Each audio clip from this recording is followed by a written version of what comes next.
கெட்டாஃப்கினோன் manuscripts.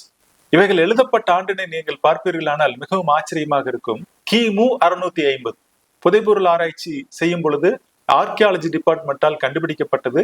இது தற்பொழுதும் எருசலேமில் உள்ளது.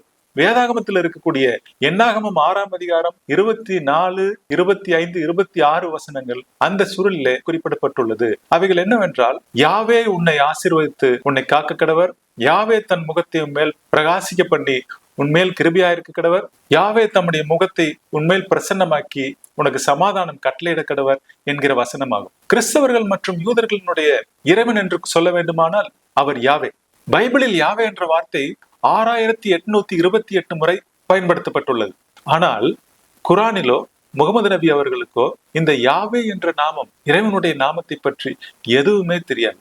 இந்த பகுதியானது நம்முடைய கரங்களில் இருக்கக்கூடிய கிறிஸ்தவ வேதாகமத்தில் அப்படியே காணப்படுகிறது. சுவாரஸ்யமான விஷயம் என்னவென்றால், இஸ்ரவேல் ஜனங்கள் பாபிலோனுக்கு அடிமைகளாக பிடித்து செல்லப்பட்டனர். இந்த பாபிலோனுக்கு அடிமைகளாக பிடித்து செல்லப்பட்ட வருடம் கிமு 590. அதற்கு முன்பாகவே 60 ஆண்டுகளுக்கு முன்பாகவே இந்த சுருள் எழுதப்பட்டிருக்கிறது. அந்த சுருளில் இருக்கக்கூடிய அதே கருத்து தான் இன்றைக்கும் கிறிஸ்தவ வேதத்தில் மாறாமல் உள்ளது என்பதை அறிந்து கொள்ள முடியும்.